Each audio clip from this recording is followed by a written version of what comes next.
बच्चों, इसके पहले आप सभी ने हरिवंश राय बच्चन जी की आत्मपरिचय कविता के 2 वीडियो आप सभी ने देखे हैं। उसमें अगर आपको अध्ययन में कहीं कोई कठिनाई आ रही है तो आप प्रश्नों के माध्यम से उसके पाठ के अंत में दिए हुए प्रश्नों को आप पूछ सकते हैं। मैं अपने आगे आने वाले वीडियो में उन प्रश्नों के उत्तर दे दूंगी। आज हम सभी उनकी दूसरी कविता दिन जल्दी जल्दी ढलता है का अध्ययन करेंगे। ये कविता हरिवंश राय बच्चन जी की काव्य संग्रह निशा निमंत्रण से लिया गया है, जो कि एक गीत है। इस कविता में हरिवंश राय बच्चन जी ने समय की परिवर्तनशीलता की ओर संकेत किया है। बच्चों, आइए पहले हम सभी पहले कविता का अध्ययन करते हैं। हो जाए न पथ में रात कहीं, मंजिल भी तो है दूर नहीं, यह सोच थका दिन का पंथी भी जल्दी जल्दी चलता है, दिन जल्दी जल्दी ढलता है।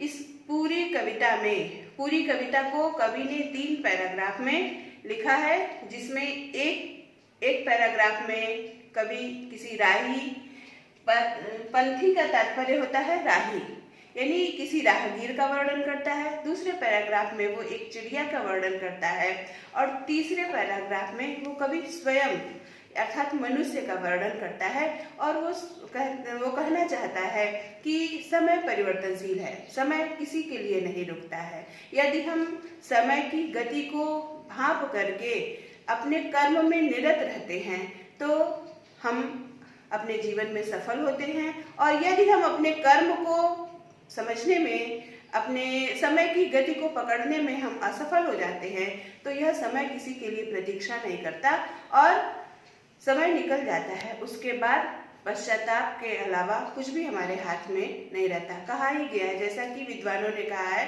समय गए बीती समय पुनिका पछताने का, वर्षा जब कृषि सुखाने, यानी समय व्यतीत हो जाने के पश्चात पश्चाताप करने का कोई लाभ नहीं होता है।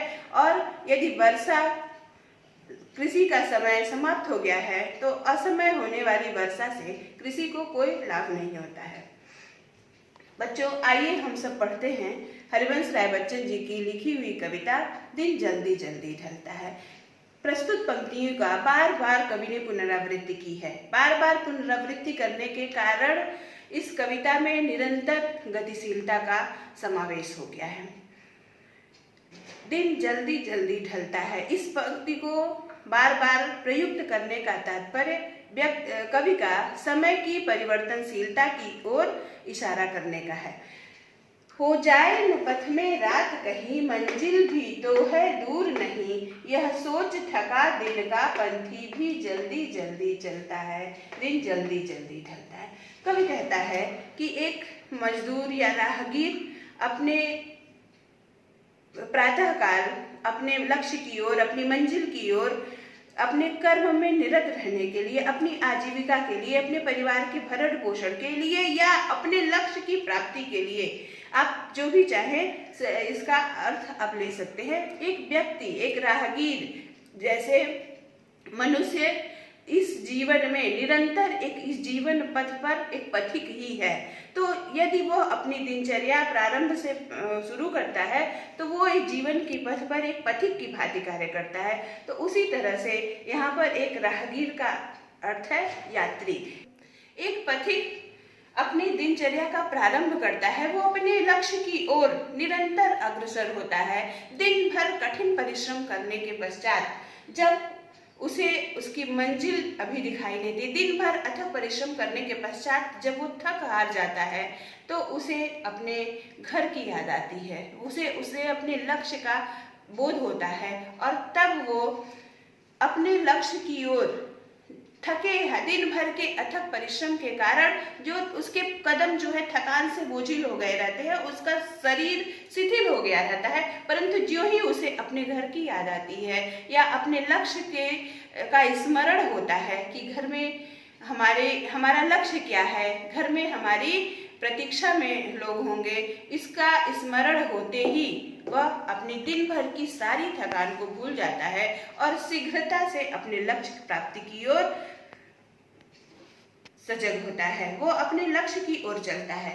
हो जाए न पथ में रात कहीं, जैसे कवि मानव मनुष्य को ये उपदेश देना चाहते हैं, सचेत करना चाहते हैं, आगाह करना चाहते हैं कि हे मनुष्य, तुम अपने कर्म पथ पर निरंतर अग्रसर रहो, तुमसे कहीं शिथिलता न हो, अन्यथा यह समय निरंतर गतिशील है, यह कभी समाप्त नहीं होगा और ऐसा न हो कि तुम अपने लक्ष्य प्राप्ति करने से चूक जाओ, इसलिए तुम निरंतर गतिशील रहो।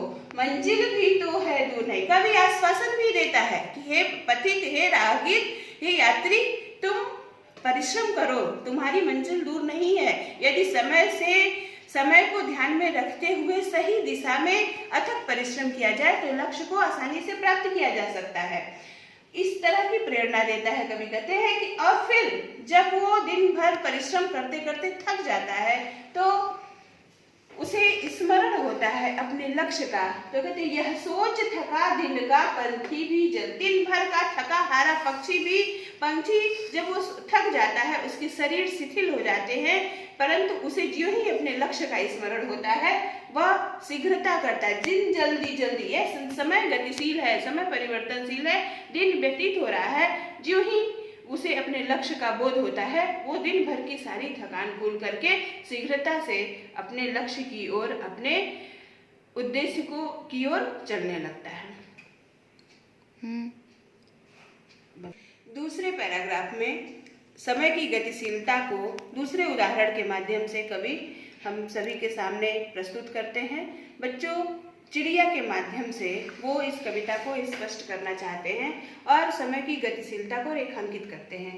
बच्चे प्रत्याशा में होंगे, नीड़ों से झांक रहे होंगे, यह ध्यान परों में चिड़ियों के भरता कितनी चंचलता है, दिन जल्दी जल्दी ढलता है।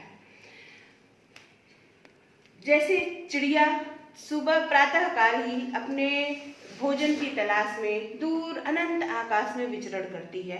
वो दूर आकाश में इसलिए विचरण करती है कि उसका लक्ष्य है अपने भूखे, अपने घोंसलों में रुके हुए अपने भूखे बच्चों को दाना देने के लिए। उस भूखे दाने की तलाश में जब वो दूर अनंत आकाश तक विचरण करते हुए निरंतर आगे बढ़ती जाती है और जब उसके सायंकाल होने पर जब उसके पंख थक हार जाते हैं और उसके अंदर की जो उड़ान भरने, ऊंचे आकाश में उड़ान भरने की जो क्षमता है उसमें शिथिलता आने लगती है, तो त्यों ही उसे अपने बच्चों की, अपने घोंसले में प्रतीक्षा कर रहे उन बच्चों का स्मरण हो आता है। जैसे नीड़ों अर्थात घोंसले में, घर में, नीड़ का तात्पर्य घोंसले से है। यहाँ पर चिड़िया के घोंसले से नीड़ का तात्पर्य कहते हैं नीड़ों से झांक रहे होंगे, यानी जो ही उस चिड़िया को ये स्मरण होता है कि हमारे बच्चे आज हमारे घोंसले में मेरे लौटने की प्रतीक्षा कर रहे होंगे और वो भूखे होंगे, यह ध्यान आते ही उस चिड़िया को उसका उद्देश्य मिल जाता है और वह उस दिन भर की अपनी सारी थकान को भूल करके अपने घोंसले की ओर लौट जाती है। तो यह ध्यान परों में चिड़ियों के भरती कितनी चंचलता है, यानी जहाँ पर शिथिलता आ गई थी वहां अब क्या हो गया है, चंचलता व्याप्त हो गई। यानी जो उसका लक्ष्य है, उस चिड़िया का लक्ष्य क्या है, अपने बच्चों तक भोजन पहुंचाना या अपने बच्चों की देखभाल करना। तो जो ही उस चिड़िया को उस अपने बच्चों का स्मरण आता है वो अपने दिन भर की समस्त थकान को भूल करके दुगने वेग से, उत्साह से अनंत आकाश से विचरण करती हुई, उड़ती हुई अपने घोंसले की तरफ चली आती है। दिन जल्दी जल्दी ढलता। इस प्रकार समय निरंतर प्रवाहमान है, समय निरंतर गतिशील है, वह किसी के लिए भी नहीं रुकता। प्रथम पैराग्राफ में कवि ने एक राहगीर, एक पथिक की यात्रा का वर्णन किया है। समय के साथ उसकी क्या मनोभाव रहते हैं, क्या मनोदशा रहती है और किस प्रकार वो अथक परिश्रम करते करते थक जाने पर भी अपने घर के स्मरण होने पर, अपने लक्ष्य का स्मरण होने पर वह अपनी थकान को भूल करके अपने लक्ष्य की ओर वापस चला आता है। दूसरे पैराग्राफ में कवि ने चिड़िया के उदाहरण के माध्यम से हमारे सामने विषय वस्तु को स्पष्ट करने की किया है। उन्होंने कहा है कि जब एक चिड़िया अनंत आकाश में विचरण करती है और वो अपने जो ही उसे जब निरंतर उड़ान भरते भरते उसके पंख जो है थकान से बोझिल हो जाते हैं और वो थक जाती है। तो जो ही उसे अपने बच्चों का स्मरण होता है, लौटने प्रत्याशा, प्रत्याशा का तात्पर्य है लौटने की आशा, जो ही उसे यह स्मरण होता है कि उसे उसके बच्चे उसके लौटने की प्रतीक्षा कर रहे होंगे, त्यों ही चिड़िया दिन भर की अपनी समस्त थकान को भूल जाती है और वो अपने घोंसले की तरफ दुगने वेग से वापस लौटती है। समय प्रवाहमान होता है यहाँ, परंतु यहाँ तीसरे पैराग्राफ में मनोभाव थोड़ा सा परिवर्तन है। कवि कहता है, कवि प्रश्नों के माध्यम से जैसे मानो हम सभी से प्रश्न कर रहा है या फिर अपने जीवन की किसी विडंबना का संकेत कर रहा है, किसी दुखद स्थिति की तरफ संकेत कर रहा है। क्या कवि का व्यक्तिगत जीवन, कहीं इसके स्पष्ट उल्लेख नहीं है, लेकिन क्या कवि किस नीरसता के कारण, किस एकांत जीवन के कारण ये इस तरह की भाषा, इस तरह की बातों शब्दों का प्रयोग उसने किया। कहते हैं मुझसे मिलने को कौन बेविकल, विकल अर्थात व्याकुल। कवि प्रश्न कर रहा है कि मैं किसके लिए शीघ्रता करूं, मैं किसके लिए अपने घर जाने की या अपने मंजिल को प्राप्त करने की, अपने लक्ष्य को प्राप्त करने की शीघ्रता मैं किसके लिए करूं। मुझसे मिलने को कौन विकल, मैं हूं किसके हित चंचल, मैं किसके लिए शीघ्रता करूं, चंचलता किसके लिए करूं, शीघ्रता किसके लिए करूं। यह प्रश्न शिथिल करता पद को। कहते जो ही यह प्रश्न मैं अपने आप से पूछता हूँ, या कवि कहता है कि जो ही वो उसे ये इस बात का स्मरण होता है कि वो किस हेतु से शीघ्रता करे, जिस प्रकार चिड़िया को अपने बच्चों की चिड़िया जो है अपने बच्चों के लिए लौटती है, मजदूर जो है, राहगीर जो है अपने परिवार के लिए लौटता है, उसी प्रकार मैं किसके लिए लौटूं, मैं किसके लिए, मेरा लक्ष्य क्या है, मेरा उद्देश्य क्या है। मैं ये ध्यान आते ही उद्देश्य विहीन होने के कारण उसके पैर थकान से और बोझिल हो जाते हैं, थके हुए पैर और भी बोझिल हो जाते हैं। कहते हैं यह प्रश्न शिथिल करता, शिथिल मतलब थका देता है, यह प्रश्न शिथिल करता पद को भरता उर में विह्वलता, उर में विह्वलता, विह्वलता का तात्पर्य मतलब दुख, पीड़ा, वेदना, निराशा से भर उठता है उसका जीवन और वो सोचता है कि मैं किसके लिए शीघ्रता करूं। दिन जल्दी जल्दी ढलता है, समय निरंतर गतिशील है, हमें समय के साथ चलना चाहिए। जो भी व्यक्ति समय के साथ अगर नहीं चलता है तो वो अपने लक्ष्य को प्राप्त करने के लिए करता है, परंतु इसके साथ साथ ये अंतिम पद जो है एक और संकेत करता है कि हमें अपने जीवन में हमेशा एक कोई न कोई निश्चित लक्ष्य होना चाहिए, क्योंकि निरुद्देश्य जीवन, बिना लक्ष्य के जो जीवन है वो निरुद्देश्य होता है। फिर यदि हमारे जीवन में लक्ष्य नहीं होगा तो फिर हमारे जीवन में कोई क्रियाशीलता नहीं होगी, जीवन में एक प्रकार की निष्क्रियता आ जाएगी, शिथिलता आ जाएगी और इस प्रकार हम कर्म में निरत नहीं रह पाएंगे। जब तक हमारे जीवन में कोई निश्चित उद्देश्य नहीं होगा, उस लक्ष्य को प्राप्त करने की बेचैनी नहीं होगी, व्यग्रता नहीं होगी, चंचलता नहीं होगी, तब तक हम अपने जीवन में किसी लक्ष्य को प्राप्त नहीं कर सकते। अतः व्यक्ति को समय की गतिशीलता को ध्यान में रखते हुए अपने लक्ष्य को निर्धारित करना चाहिए और उस लक्ष्य को प्राप्त करने के लिए सदैव प्रयत्नशील रहना चाहिए।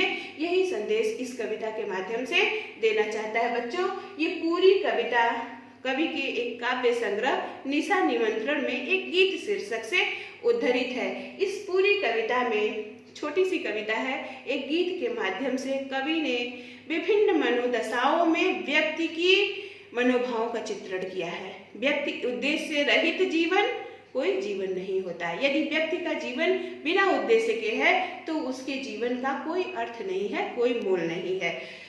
अभी तक हमने इस कविता के भाव पक्ष पर प्रकाश डाला।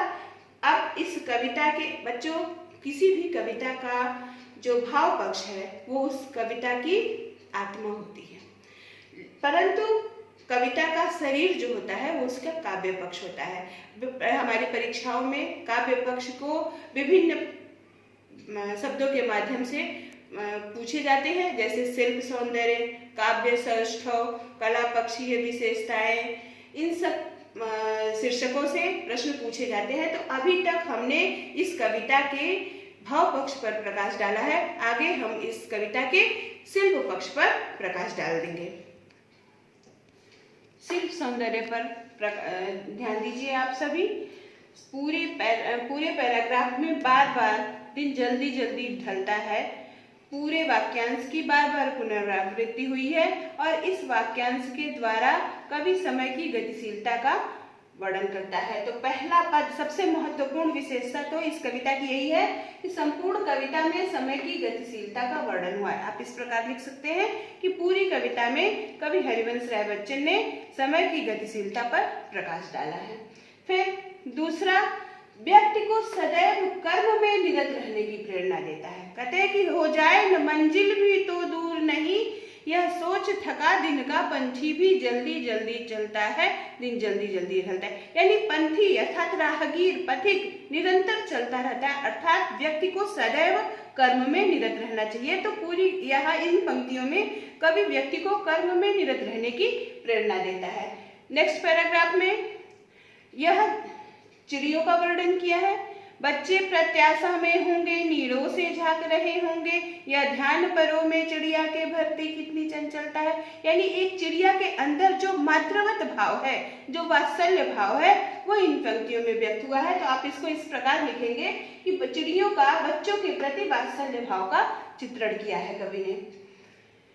फिर कहते कवि ने राही के पथ से ध्यान भटक जाने की, कहते हैं मुझसे मिलने को कौन विकल। मैंने जो आपको मैंने शिल्प सौंदर्य लिखने के लिए बताया था कि पहले किसी भी अवतरण का शिल्प सौंदर्य लिखते समय पूरे अवतरण में जो उसकी भाव पक्षी विशेषता होती है उसको पहले पॉइंट में हम समेटते हुए एक वाक्य में लिखते हैं। क्योंकि यहाँ पर पूरी कविता 3 पैराग्राफ में है, इसलिए 3 भाव मुख्यतः से प्रकट हुए हैं, इसलिए मैंने तीनों भावों को यहाँ पर विशेष शिल्प सौंदर्य में दिया है।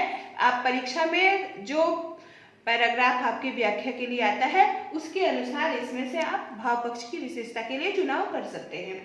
कवि ने राही को अपने पद, कहते हैं मुझसे मिलने को कौन विकल, मैं हूँ किसके हित चंचल, यह ध्यान आते ही यह प्रश्न शिथिल करता पद को। यह प्रश्न जो ही मन में उत्पन्न होता है, यानी जब भी व्यक्ति को अपने लक्ष्य का ठीक से बोध नहीं होगा वह उद्देश्य से भटक सकता है। तो वही बात यहाँ पर कही गई है कि पथ से भाव जो है भटकने का भाव यहाँ पर प्रदर्शित होता है कि व्यक्ति को उसका उद्देश्य, उसका एम एकदम क्लियर होना चाहिए।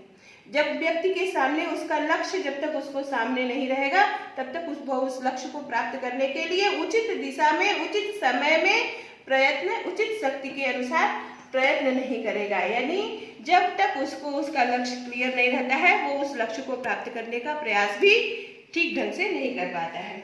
कविता में बार बार जल्दी शब्दों का बार बार रिपीट हुआ है, बार बार पुनरावृत्ति हुई है, इसलिए यहाँ पर पुनरुक्ति प्रकाश अलंकार होगा। कवि ने खड़ी बोली की सरल सहज शब्दों में अपनी भावनाओं की अभिव्यक्ति दी है, इसलिए खड़ी बोली का प्रयोग है। भाषा सरल एवं सरस है। जगह जगह पर विभिन्न स्थानों पर अनुप्रास अलंकार, पुनरुक्ति प्रकाश अलंकार, पद मैत्री तथा स्वर मैत्री जैसे अलंकारों का प्रयोग किया है कवि ने। मुक्तक छंद की यहाँ पर प्रस्तुति हुई है। किसी विशेष छंद की, किसी निर्धारित छंद में कवि ने अपनी भावनाओं को नहीं व्यक्त किया है, इसलिए यहाँ पर मुक्तक छंद है। और प्रसाद गुण है तथा शांत रस है। इस प्रकार हमने इस वीडियो में दिन जल्दी ढलता है कविता की पूरी भाव पक्षी विशेषता एवं कला पक्षी विशेषता पर हमने प्रकाश डाला। मैं आशा करती हूँ कि इस पाठ से भाव सौंदर्य, शिल्प सौंदर्य से भी जो परीक्षा में पूछे गए प्रश्न हैं उनका उत्तर आपको मिल गया होगा, या फिर इनके पाठ के अंत में जो दिए गए प्रश्न होंगे उनके उत्तर देने में आपको कोई कठिनाई नहीं होगी। बच्चों, फिर भी यदि कहीं कोई कठिनाई होती है तो आप प्रश्नों के माध्यम से मुझसे पूछ सकते हैं।